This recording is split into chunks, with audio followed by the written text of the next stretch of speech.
നിങ്ങളുടെ മനപ്പൊരുത്തം അല്ലെങ്കിൽ പരസ്പരം എത്രത്തോളം അറിയാം, ഇതൊക്കെയാണ് ഇന്നിപ്പോ നോക്കാൻ പോണേ. ഒരുമിച്ച് ജീവിക്കാൻ തുടങ്ങിയിട്ട് എത്ര അതൊക്കെ നമുക്ക് നോക്കട്ടെ. നമുക്ക് പരാജയപ്പെടുവോ എങ്ങനെ വേണേലും അത് പിടിച്ചോളൂ. എങ്ങനെയാണേലും എത്ര വർഷമായി കല്യാണം കഴിഞ്ഞിട്ടിപ്പോ? അത് ഞങ്ങള് പറയില്ല. അതെന്താ ഞാൻ കല്ല് ദൈവം അമ്മേ ഇതിന് താഴെ ബോക്സിൽ വരുന്ന ഏജ് എന്നാണ്. ഓക്കെ, മോൾക്ക് 19 വയസ്സ്, ഞങ്ങൾക്ക് ഞങ്ങളുടെ കല്യാണം 5 വർഷം. അതാണ് കൊള്ളാവുന്ന കാര്യങ്ങള്. ഓക്കെ, അപ്പൊ എന്തായാലും കല്യാണം കഴിഞ്ഞു, പരസ്പരം നിങ്ങൾക്ക് എത്രത്തോളം മനസ്സിലായി, എന്തൊക്കെയാ നിങ്ങളുടെ അങ്ങോട്ടും ഇങ്ങോട്ടുള്ള ഇഷ്ടങ്ങളും കുറവുകളും ഒക്കെ അറിയാവോ എന്നറിയാനുള്ള ചെറിയ ഒരു game made for each other. ഒന്നും നടക്കില്ല, കോപ്പി അടിച്ചു കഴിഞ്ഞാൽ അപ്പൊ പനിഷ്മെന്റ് ആണ്. പിന്നെ ബാക്ക് ടു ബാക്ക് പനിഷ്മെന്റ് ഒരു തരത്തിലും നിങ്ങൾ തമ്മിൽ ചേരുന്നില്ല എന്നുണ്ടെങ്കിൽ പനിഷ്മെന്റ് വേറെ ഉണ്ടാവും. കറക്റ്റ് ആൻസർ പറഞ്ഞു കഴിഞ്ഞാൽ നിങ്ങൾക്ക് ദേ നല്ല ഫ്രഷ് നല്ല രാപ്പിളുണ്ട്, ഇത് നമ്മൾ കട്ട് ചെയ്ത് കൊടുക്കുക അല്ലെ, കത്തിയൊക്കെ ഉണ്ട്, നിങ്ങളെ കൊണ്ട് കഴിപ്പിച്ചിട്ടേ വിടുള്ളൂ. ഓക്കെ, അപ്പോൾ ശരി, നമുക്ക് നോക്കാം. ഫസ്റ്റ് ചോദ്യം നോക്കരുത്, പരസ്പരം അങ്ങോട്ടും ഇങ്ങോട്ടും. നവാസിക്ക ഒരു ദിവസം ഏറ്റവും കൂടുതൽ തവണ ഉപയോഗിക്കുന്ന ഒരു മലയാള വാക്ക് അതെന്തായിരിക്കും? പറയരുത് കേട്ടോ, ക്ലൂ ഒന്നും കൊടുക്കരുത്. നവാസിക്ക ഒരു ദിവസം ഏറ്റവും കൂടുതൽ യൂസ് ചെയ്യുന്ന ഒരു മലയാളം വാക്ക് അതെന്താണ്? മലയാളം വാക്ക് നമ്മൾ സംസാരിച്ചോണ്ടിരിക്കല്ലേ അതിന്റെ ഇടയ്ക്ക്. അല്ല, എന്നാലും ചിലർക്കുണ്ട് ഒരു റിപ്പീറ്റ് ചെയ്ത് സംസാരത്തിൽ ഏറ്റവും കൂടുതൽ പറയുന്ന ചില ആൾക്കാർക്കുണ്ട് അങ്ങനെ ഒന്ന്. അങ്ങനെ നവാസ്കാക്കില്ല, പക്ഷെ ഏറ്റവും കൂടുതൽ യൂസ് ചെയ്യുന്നത് പറയണ്ട എഴുതിയാ മതി. ക്ലൂ ഒന്നും വേണ്ട, അങ്ങ് എഴുതുക. നോക്കട്ടെ രണ്ടുപേരും കറക്റ്റ് ആയിട്ടാണ് എഴുതുന്നത്. വാക്കല്ലേ? അത് തന്നെ. നമ്മൾ സാധാരണ സംസാരിക്കുമ്പോ ചില ആൾക്കാർക്കുണ്ട് ഫ്രീക്വന്റ് ആയിട്ട് ഒരേ ഒരു സാധനം എന്ത് സംസാരിച്ചാലും അവര് പറയുന്നുണ്ടോ? ഇല്ല. എന്നാലും എന്തെങ്കിലും ഒന്ന് എഴുത്. നമുക്ക് പനിഷ്മെന്റ് ഉണ്ടെന്ന് വിഷമിക്കേണ്ട, നമുക്ക് തുടങ്ങുമ്പോ തന്നെ പനിഷ്മെന്റിലേക്ക് പോവാം. അത്രേ ഉള്ളൂ. റെഡി? ഓക്കെ, രണ്ടുപേരും ടേൺ ചെയ്തോ, നമുക്ക് നോക്കാം എന്താണ് ആൻസർ എഴുതിയിരിക്കുന്നത്. ഒന്നുമില്ലെന്ന് ഫ്രീക്വന്റ് ആയിട്ട് അങ്ങനെ ഉപയോഗിക്കാറില്ല. ഇതെന്താ എഴുതി വെച്ചിരിക്കുന്നത്? ഒന്ന് ആലോചിച്ച് നോക്കൂ. ആണോ? നോക്കിയേ, ഒന്ന് ആലോചിച്ച് നോക്കി. അങ്ങനെ പറയാറുണ്ടോ? അങ്ങനെ ഒരു സംഭവമില്ല. എനിക്ക് തിരിച്ചായിരുന്നു ക്വസ്റ്റനെങ്കിൽ ചിലപ്പോ എന്താ ഫ്രീക്വന്റ് ആയിട്ട് യൂസ് ചെയ്യാൻ? അതെന്താ ഞാൻ ഓർക്കാൻ കാരണം അറിയാം, ഞാനിങ്ങനെ ചില സിറ്റുവേഷനിൽ ഇപ്പൊ പിള്ളേരെന്തെങ്കിലും കാര്യങ്ങളും മറ്റേ ഒന്ന് ആലോചിച്ച് നോക്കി എന്ന് പറയല്ലോ, അത് കഴിഞ്ഞ് കല്യാണം കഴിഞ്ഞ് കുറെ നാൾ ഇത് തിരിച്ചിങ്ങനെ അടിക്കാൻ തുടങ്ങി.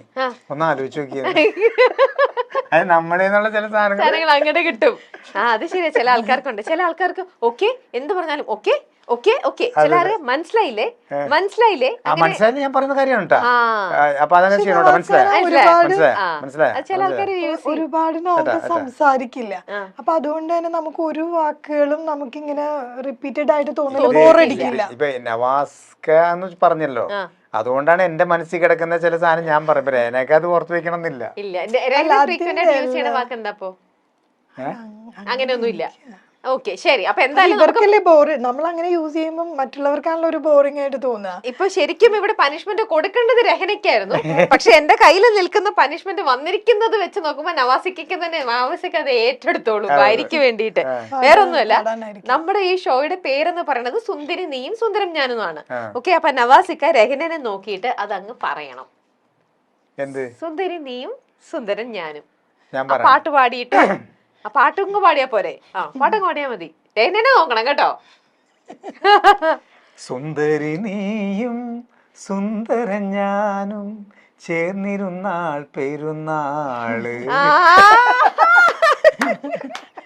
ഇത് പാടാറുണ്ട് വീട്ടിലിടയ്ക്കെങ്കിലും അല്ലേ? ഇൻസ്റ്റന്റ് ആയിട്ട് പെട്ടെന്ന് നമ്മുടെ പണി ജോലി അതല്ലേ. അപ്പൊ എല്ലാം കറക്റ്റ് ആയിട്ട് വന്നു. ഓക്കെ, അപ്പോൾ അടുത്ത പ്രാവശ്യം ഇനി നോക്കട്ടെ, പനിഷ്മെന്റ് കറക്റ്റ് ആയിട്ട് വന്നു കഴിഞ്ഞാൽ രഹനയ്ക്കായിരിക്കും കേട്ടോ അടുത്തത്. ഓക്കെ, നെക്സ്റ്റ് ചോദ്യം. രഹനയുടെ ജീവിതത്തിലെ ഏറ്റവും വലിയ ഭാഗ്യമെന്ന് സ്വയം ചിന്തിക്കുന്ന ഒരു കാര്യം. രഹനയുടെ ജീവിതത്തിലെ ഏറ്റവും വലുതെന്ന് സ്വയം ചിന്തിക്കുന്ന ഒരു കാര്യം. രണ്ടുപേരും എഴുതണം. അതെന്താണെന്ന് രഹന ഇടയ്ക്കിടയ്ക്കും പറഞ്ഞിട്ടുണ്ടാവും, അല്ലെങ്കിൽ അതെന്താണെന്നാണ് നവാസിക്ക് തോന്നുന്നത്. രഹനയുടെ ജീവിതത്തിലെ ഏറ്റവും വലിയ ഭാഗ്യം എന്ന് രഹന ചിന്തിക്കുന്ന ഒരു കാര്യം ഉണ്ടാവും. എന്റെ ഭാഗ്യാണ് എന്റെ ജീവിതത്തിൽ ഇങ്ങനെ സംഭവിച്ചതെന്നൊക്കെ നമ്മളിടയ്ക്ക് പറയില്ലേ, അതെന്തെന്നാണ്? നവാസിക്കിനെ കല്യാണം കഴിച്ചതാണോ? എന്താണ്? അതങ്ങ് എഴുതിക്കോളുക. രഹന എഴുതി കഴിഞ്ഞു രഹനയുടെ ഭാഗ്യം എന്താണെന്ന്.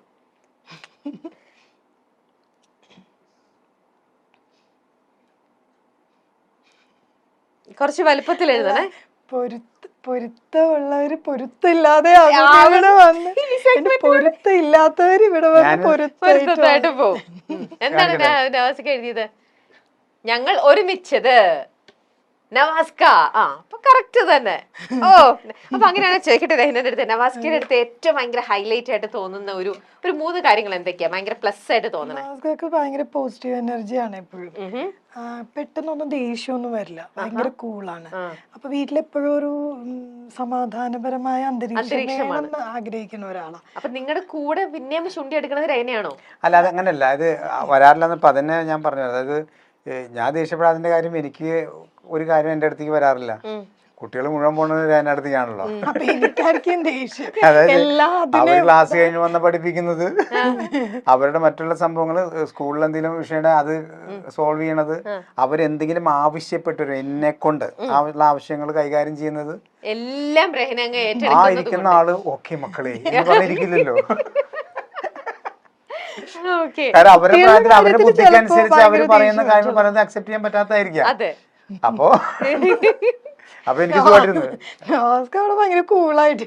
അപ്പൊ ഇതൊന്നും ഞാൻ അറിയുന്നില്ല, ഞാൻ എന്തെങ്കിലും പെടേണ്ടതിന്റെ ആവശ്യം എന്താ? അപ്പൊ നവാസിക്ക് അങ്ങനെ ഒരുപാട് നല്ല പോസിറ്റീവ് ആയിട്ടുള്ള കാര്യങ്ങൾ പറഞ്ഞു. ഒരു മോശമായിട്ടുള്ള ഒരു കാര്യം പറഞ്ഞ നവാസിക്കയുടെ? നവാസ്ക എല്ലാ കാര്യവും അക്സെപ്റ്റ് ചെയ്യും. പിന്നെ ആരെങ്കിലും എന്തെങ്കിലും പറഞ്ഞാൽ ഇതൊന്നും ഫീൽ ചെയ്യുന്നില്ല. ഫീൽ ചെയ്യില്ല എന്ന് പറഞ്ഞാൽ എല്ലാത്തിനെയും പോസിറ്റീവായിട്ട് കാണും, ഒരു വിഷമത്തിലേക്ക് പോവില്ല. അപ്പൊ അതെനിക്കൊരു നെഗറ്റീവായിട്ടും തോന്നാറുണ്ട്, പോസിറ്റീവായിട്ടും തോന്നാറുണ്ട്. കാര്യം ചില കാര്യങ്ങൾ നമ്മൾ വിഷമിക്കണമല്ലോ, അത് അങ്ങനെയല്ല. നല്ലതായിട്ടേ കാണുള്ളൂ. ഇനി നമ്മള് വിഷമിപ്പിക്കാന്ന് വെച്ചിട്ടാണെന്ന് അറിയില്ല. ഓക്കെ, നേരെ തിരിച്ചു ചോദിച്ചാലോ, നവാസിക്ക് രഹ്നയുടെ എന്താ തോന്നണത്? പ്ലസും മൈനസും എന്താ? പെട്ടെന്ന് പറഞ്ഞു. നോക്കട്ടെ, രഹ്നയുടെ ഏറ്റവും നല്ല പ്ലസ് കാര്യം എന്താ? രഹ്നയുടെ പ്ലസ് കാര്യം എന്ന് പറഞ്ഞാല്, എത്ര തിരക്കിലാണെങ്കിലും, ഇപ്പൊ നമുക്ക് ഭയങ്കര ടയർഡാന്ന് വിചാരിക്കും, നമ്മള് ഭയങ്കര ടയർഡാണെങ്കിലും എന്തെങ്കിലും ജോലി ചെയ്തുകൊണ്ടിരിക്കും. അപ്പൊ നമ്മൾ പുറത്ത് പോയി വന്നു, അതിലിപ്പോ ഇന്നിപ്പോ ചെയ്യേണ്ട എന്തെങ്കിലും മാറ്റി വെച്ചാൽ കാര്യം ഉണ്ടാവും. ക്ഷീണം എന്നുള്ള സംഭവം നമ്മൾ പകല് കണ്ട, പക്ഷെ രാത്രി എവിടെ പോയി കിടന്ന് ഉറങ്ങാന്ന് പറയാൻ പറ്റില്ല. അതായത് തലക്കടിച്ച പോലെ കിടക്കും. പക്ഷെ ഈ പകൽ സമയത്ത് റെസ്റ്റ് ഇല്ലാതെ പക്ഷെ നമുക്കിപ്പോ നമ്മൾ ഭക്ഷണം കഴിച്ചു കഴിഞ്ഞപ്പോ ഒന്ന് മയങ്ങാം, ഉച്ചയ്ക്ക് ഒരു സമയത്ത് ഫ്രീ ആണെങ്കിൽ മയങ്ങാന്നിരിക്കുന്ന സമയത്തും വേറെ എന്തെങ്കിലും പണി ചെയ്തോണ്ടിരിക്കും, വല്ല പൂട്ടിയൊക്കെ എടുത്ത് കലക്കിക്കൊണ്ടിരിക്കണ്ടാവും. മനസ്സിലാവുന്നുണ്ടോ?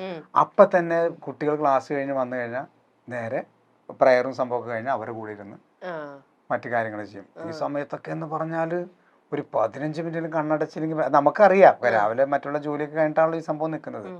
അതാണ് പോസിറ്റീവ് ആയിട്ടുള്ള. നെഗറ്റീവ് ആയിട്ടുള്ള കാര്യം എന്ന് പറഞ്ഞാല് നമ്മൾ കിടന്നുറങ്ങുമല്ലോ, നമ്മൾ തോണ്ടിക്കൊണ്ടിരിക്കും. അതായത് ഞാനിങ്ങനെ അപ്പൊ എനിക്ക് ഉറക്കമത്ത് കാരണം സംസാരിക്കാൻ പറ്റില്ല, ദേഷ്യത്തിൽ അങ്ങനെ ഒന്ന് നോക്കുള്ളൂ. അതായത് മറ്റേ സംഭവം ഉണ്ടല്ല, അത് ഇതിനകത്ത് ഇത് വേറെ സാധനങ്ങൾ, അതായത് അതാണ്. എനിക്ക് ഉറക്കം ഭയങ്കര പ്രശ്നമാണ്. എന്തായാലും റെസ്റ്റ് എടുക്കില്ല, നിങ്ങളും ഉറങ്ങണ്ട. അല്ല, ഞാൻ കല്യാണത്തിന് മുമ്പും സിസ്റ്ററും എന്റെ ഉമ്മയും ഉറങ്ങും, ഉച്ച കഴിഞ്ഞാൽ കിടന്ന് അവർ രണ്ടുപേരും ഉറങ്ങും. പക്ഷെ എനിക്ക് ഉറങ്ങാൻ പറ്റില്ല. അപ്പൊ ഞാൻ ഇവരെ രണ്ടുപേരും ഇങ്ങനെ തോണ്ടിക്കൊണ്ട്, അപ്പൊ ഇവർക്ക് രണ്ടുപേർക്ക് എന്നെ ഇഷ്ടമല്ല. ഉച്ച കഴിഞ്ഞ എന്നെ കല്യാണം അവരങ്ങോട്ട് പോയി, പിന്നെ ഉച്ചക്ക് ഊണൊക്കെ കഴിഞ്ഞിട്ട് പോയി കിടക്കും. അപ്പൊ എനിക്ക് ഇതിങ്ങനെ കാണുമ്പോ ഭയങ്കര ടെൻഷൻ. ആരും കിടന്നുറങ്ങണ എനിക്ക് ഇഷ്ടമല്ല. അപ്പൊ ഞാനിങ്ങനെ പിള്ളേര് അങ്ങനെ ഓർത്ത് തന്നെ ചെയ്യണല്ല,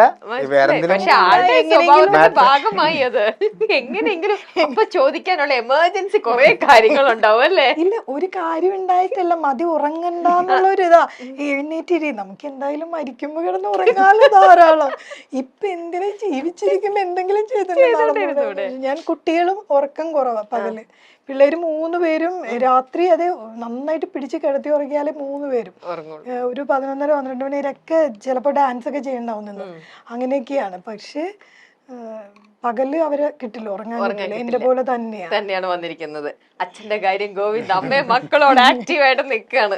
ശരി, 3ാമത്തെ ചോദ്യം. നിങ്ങൾ 2 പേരും കൂടി ഏറ്റവും കൂടുതൽ തവണ അഭിപ്രായ വ്യത്യാസങ്ങൾ ഉണ്ടായിട്ടുള്ള ഒരു വിഷയം. നിങ്ങൾ തമ്മിൽ ഏറ്റവും കൂടുതൽ അഭിപ്രായ വ്യത്യാസം വഴക്കുണ്ടാക്കിയിരിക്കുന്ന ഒരു വിഷയം, അതെന്താണ്? മാറ്റർ, സബ്ജക്ട് കുറച്ച് വലുപ്പത്തിൽ എഴുതാമോ? ക്യാമറയിൽ ഇതാവുന്ന വണ്ണം. കാര്യം മാത്രം ജസ്റ്റ് ഒന്ന് എഴുതിയാൽ മതി, ബാക്കി നമുക്ക് ബ്രീഫ് ചെയ്യാം. അങ്ങനെ ഉണ്ടാവും, ഏതൊരു റിലേഷനിൽ നമ്മൾ ഏറ്റവും കൂടുതൽ അങ്ങടും ഇങ്ങടും പറയുന്ന ഒരു കാര്യം ഉണ്ടാവുമല്ലോ. അയ്യോ, നിങ്ങൾ കറക്റ്റ് ആൻസർ പറഞ്ഞില്ലേ? ഇത് ആപ്പിൾ തരാം. രണ്ടാമത്തെ ആൻസർ കറക്റ്റ് ആയിരുന്നു. ഇതും കൂടെ പറഞ്ഞു കഴിഞ്ഞിട്ടാട്ടെ ആപ്പിൾ തരാം. കത്തിട്ടോ, കത്തിയണോ? അത്